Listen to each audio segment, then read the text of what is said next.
Olá pessoas, bem-vindo ao primeiro vídeo do canal. Desde já eu queria agradecer a todo mundo que clicou nesse vídeo e está assistindo esse vídeo agora. Esse pequeno disclaimer no começo é só para explicar um pouco dos dois pontos principais que eu vou abordar nesse vídeo, que são o quão subestimado o Assassin's Creed 3 é, na minha opinião, certo? E talvez o ponto principal do vídeo, né, que é o quão subestimado o Connor, né, o protagonista do jogo, também é.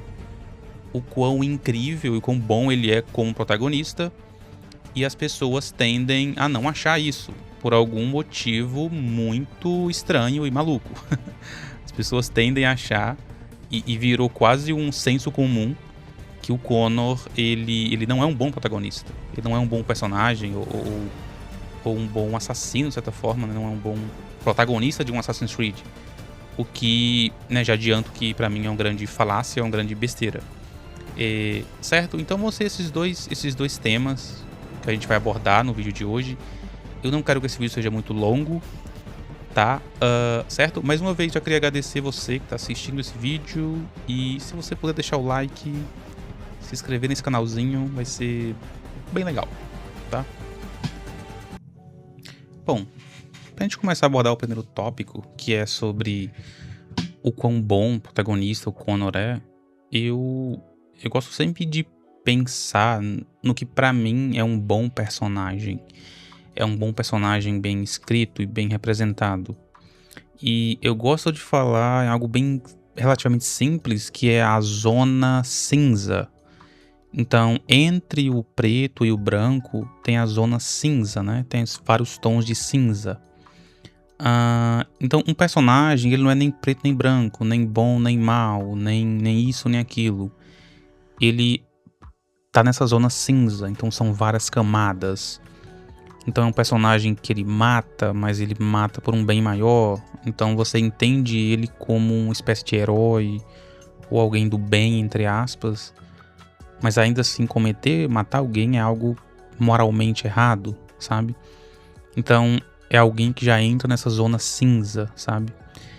Então eu acho que o que eu vejo muito no Connor principalmente na personalidade dele, é um pouco disso, assim.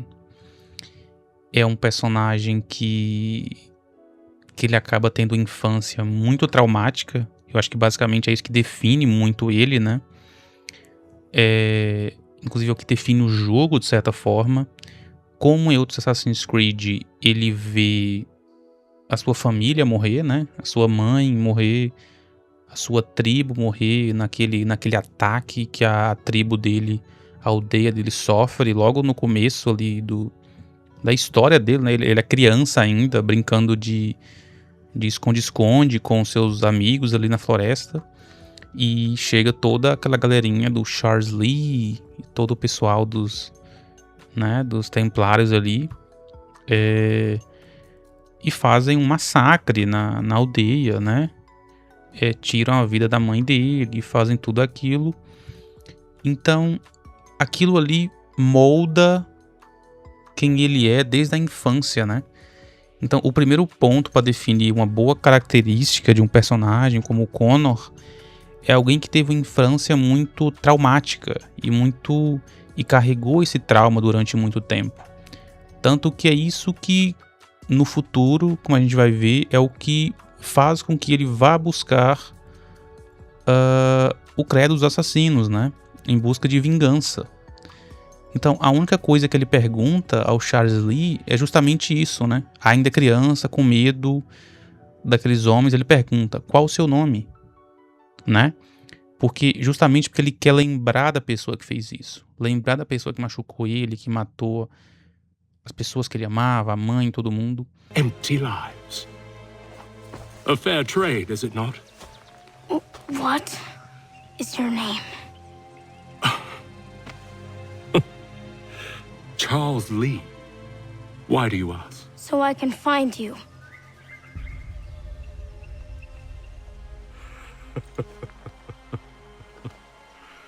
I look forward to it.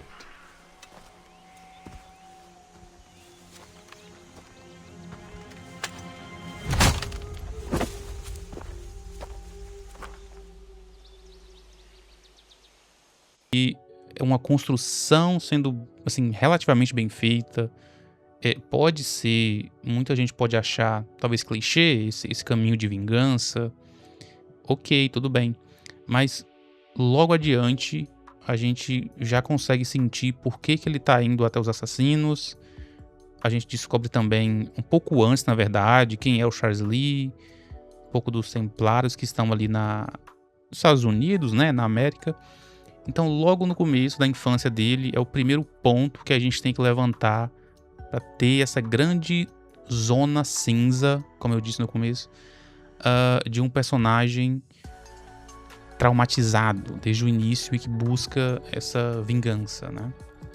Bom, outra questão também em relação a isso, pegando esse gancho, é o fato de que muita gente coloca o Connor como alguém muito reservado, muito quieto, muito na dele, alguém que não se abre, alguém pouco carismático.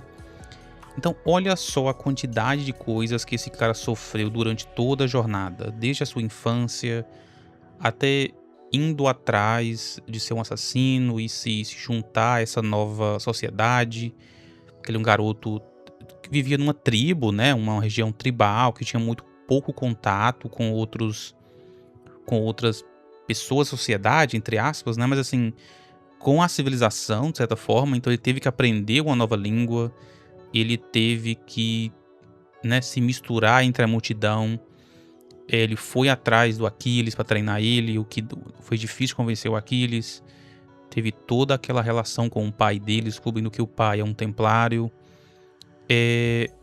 Então ele carregou muita coisa, né? Ele carregou muito sofrimento, muita dificuldade. E seria até estranho e irrealista se ele fosse alguém extremamente sorridente, brincalhão, carismático, sorriso aberto, ou de uma perspectiva de uma personalidade muito aberta para o mundo, depois de ter sofrido tanto trauma. Então ele ser menos carismático, entre aspas, obviamente, é proposital e é muito realista isso, né? É uma pessoa que sofreu muito. Então, assim, ele ser mais fechado, eu acho que torna uma construção de personagem muito realista e muito honesta e muito bem feita e até carinhosa, né? Dando justiça para tudo que ele sofreu. Acho que também seja outro fator importante que eu acabei talvez esquecendo de falar em algum momento desse vídeo, infelizmente.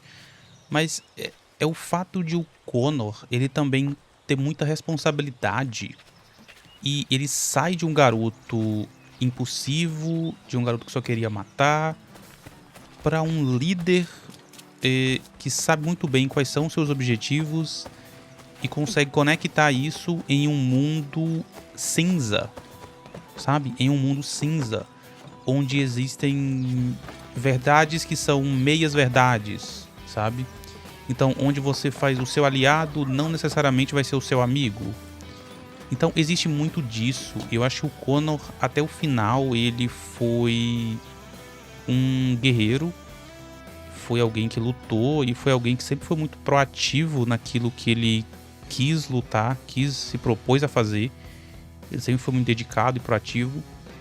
E eu acho que isso acaba sendo uma forma de tirar a atenção dele a tudo que ele sofreu. Então ele tem esse hiperfoco em ser um assassino. E talvez foi isso que trouxe tanta significado à vida dele, sabe? Somente quando você pega a perspectiva do Aquiles e todas as missões ali na casa do Aquiles, né, na Homestead, as missões ali daquela mansão do Aquiles, a conexão do Connor com todas as pessoas que ele ajudou, que ele compartilhou, sentimentos. Eu acho que tudo isso tem que ser levado a sério. Eu acho que um garoto que até o fim foi muito... lidou com tudo que ele sofreu até o fim de forma muito calada e decidiu direcionar esse foco a ajudar as pessoas e a lutar. E eu acho que é super interessante. Eu acho que é um baita personagem bem escrito. Eu acho que no fim, mesmo com todos os esforços, ele ainda não conseguiu evitar o que ele mais queria talvez evitar, porque eu acho que em determinado momento ele aceita a morte da mãe e ele aceita o massacre que sofreu, mas ele coloca um objetivo que é matar o Charles Lee e talvez acabar com os Templários, e esse talvez seja o objetivo, um dos objetivos dele. Eu acho que o outro objetivo era salvar o seu povo e garantir que o seu povo continuasse tendo as terras dele e a paz, né, que eles sempre tiveram. E eu acho que o Connor se frustra muito no fim quando ele não consegue fazer isso. Porque, como a gente sabe, né, inclusive na história real, os povos indígenas, os povos nativos daquela região foram massacrados, expulsos, mortos, né, e tiveram suas terras tomadas, né, incluindo a tribo do Connor. Então, talvez se conecta um pouco com o que foi o Desmond, né? Eu acho que é por isso que é um jogo tão incrível, o Assassin's Creed 3, porque ele conecta essas duas perspectivas do passado e do presente. O Connor meio que se sacrifica, o Desmond se sacrifica pelos seus amigos e pelo mundo, só para alguns anos depois a gente descobrir que, na verdade, esse fim do mundo ainda pode acontecer e não foi algo que impediu, ou não necessariamente mesmo o Desmond se sacrificando, aquilo significa o fim dos Templários, sabe? Então eu acho que é um ciclo que continua girando, e é uma balança que pende para um lado, pende para o outro, mas o jogo continua rolando, sabe? Continua tendo os dois lados ainda lutando entre si, e essa violência que basicamente nunca termina, né? Entre os assassinos e os Templários. Eu acho que é um jogo que traz muito mais profundidade, tanto para os Templários, tanto para os assassinos. Eu acho que demonstra uma natureza muito mais... Não muito mais, mas uma natureza um pouco mais humana do que ser assassino. Então não é só necessariamente você tem a obrigação de acabar com os Templários. Então, assim, não é só esse trabalho que você tem que bater ponto sempre. Também é ligado com a sua história, o que você viveu, o que te levou até lá. E isso se conecta com a sua história. Eu acho que acontece muito isso com o Connor. Eu acho que é algo que faz a gente se conectar também com a história e buscar acabar com os Templários, né? E, ao mesmo tempo, o próprio pai do Connor, ele é um Templário. Então, essa dinâmica de pai e filho é incrível, sabe? Aquela missão, aquele momento do jogo onde você tem que basicamente o Connor e o Haytham, eles se tornam aliados para conseguir um objetivo em comum, é incrível, sabe? E aí você percebe de novo a perspectiva cinza do jogo, que não necessariamente, mesmo sendo pai e filho, mesmo naquele momento eles sendo aliados, eles não necessariamente são amigo um do outro, ou amam um ao outro, sabe? Eu acho que tanto que no fim o Connor acaba matando o Haytham, sabe? Então, assim, eu acho que é um jogo que cultiva muito isso, sabe? Essa perspectiva de você não poder confiar, de você... Porque isso é o mundo, né? As pessoas, o mundo é injusto muitas vezes. Você tem alianças que na base da falsidade. Então o jogo aborda um pouco isso também, dessa pequena nuance, né, das alianças, que eu já falei algumas vezes, inclusive, nesse vídeo. Mas o jogo aborda essas alianças, essas nuances de alianças, com uma certa frequência no jogo. E eu acho que podem ser benéficas ou não, ou você pode aceitar um pouco menos para ganhar um pouco mais. Então, cara, isso é sensacional, assim. Eu acho que a escrita do jogo trabalhou muito bem isso. E eu curto bastante essa perspectiva. Bom, galera, o segundo ponto, que talvez seja um ponto mais secundário nesse vídeo, eu já abordei bastante sobre o Connor aqui, sobre a construção dele como personagem, que eu acho muito boa. Não necessariamente comparando a outros personagens, porque eu acho que isso talvez seja injusto, porque é outro jogo, outra história, outro momento. Não acho que porque uma coisa do passado é melhor, eu faço algo diferente e isso automaticamente me torna ruim. Não, são coisas diferentes. Se você colocar num escopo de comparação, ok, não é isso que eu tô fazendo aqui. Não quero comparar com nenhum outro personagem. Quero dizer que existem características que me agradam muito, tá? O segundo ponto que eu falei que ia falar, né, e estou falando agora, que é sobre o fato de o Assassin's Creed 3 ser muito subestimado. A minha ideia, provavelmente, é abordar mais sobre o jogo como um todo, talvez em outro vídeo, tá? Mas, basicamente, é um jogo que eu acho que ele sofre, assim, voltando ao ponto do começo, né? Ele sofre um pouco pelo fato de ser sanduichado pela saga do Ezio e pela saga do... e pelo Edward Kenway, né? Pelo Black Flag, que é um baita jogo também. Então, ele fica entre a saga do Ezio e o jogo do Edward. Então, assim, é muito difícil, assim, você tinha essa obrigação de ser muito bom. E eu acho que o jogo, na época, sofreu um pouco com que a Ubisoft iria, infelizmente, virar um padrão da Ubisoft, que é um jogo que, no lançamento, ele veio um pouco bugado, ele veio... É uma história, na minha opinião, relativamente diferente do que a gente viu, a gente vinha vendo, né, até então com a saga do Ezio. E eu acho que, apesar de não concordar, eu vejo muita gente criticando o começo dele ser muito arrastado, né, do Assassin's Creed 3. Então basicamente são essas tem outras coisas também, óbvio, mas é um pouco do que eu vejo, de que são algumas coisas que incomodaram algumas pessoas, ou incomodam algumas pessoas, que elas acham que esse jogo talvez não mereça o valor que ele realmente tem, tá? Então, eu acho que é basicamente isso, assim. Eu acho que é um jogo que...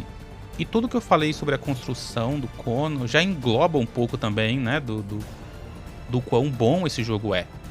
Então, como eu disse, o detalhamento mais aprofundado sobre detalhes específicos da lore, e detalhes e segredos, talvez eu aborde em outro vídeo específico, mais tarde, em outro dia, outro momento.